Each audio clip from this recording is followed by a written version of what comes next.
It's the season of three-row SUVs. Over this year, we've witnessed the arrival of the Tata Safari, 7-seat MG Hector Plus, Hyundai Alcazar and new Mahindra XUV 700. And there's soon going to be a new addition to the list.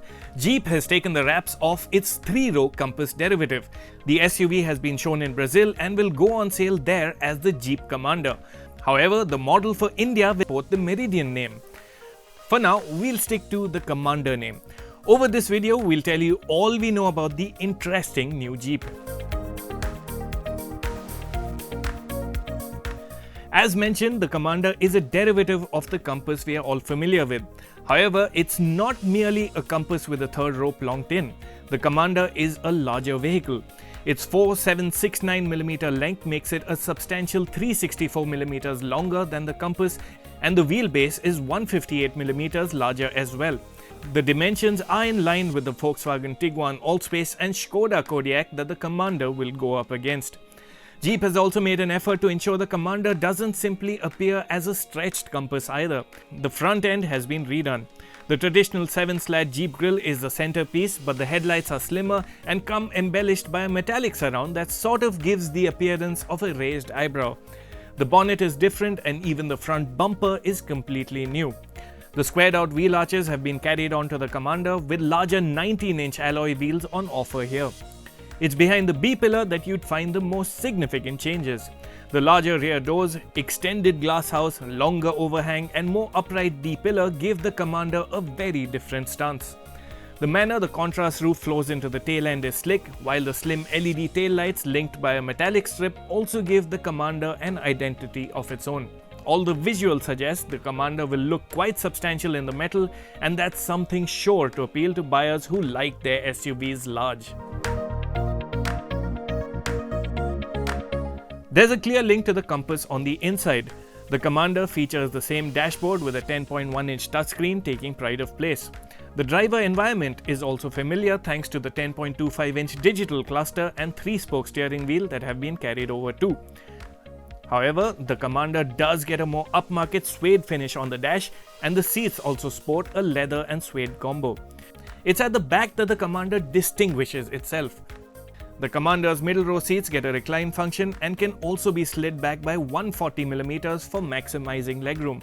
A 6-seat version with individual chairs could be in the pipeline. As for the third row, there's seating for two and the seats feature a recline function as well. Aircon vents and USB charging slots are some of the amenities for third row occupants. With all seats up, the Commander offers 233 litres of luggage room. Folding the 50-50 split third row down gives 661 litres, and you can also fold the 60-40 split middle row seats to free up as much as 1760 litres.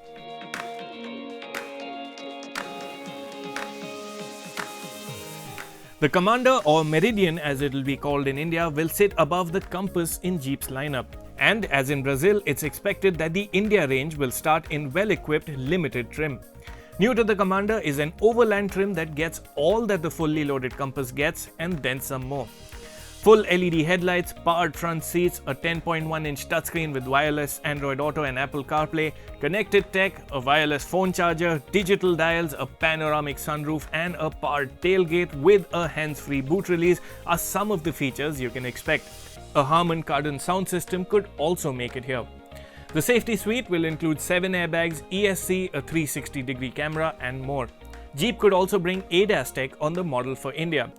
The Brazil spec Commander has debuted with adaptive cruise control, emergency braking and park assist among other features.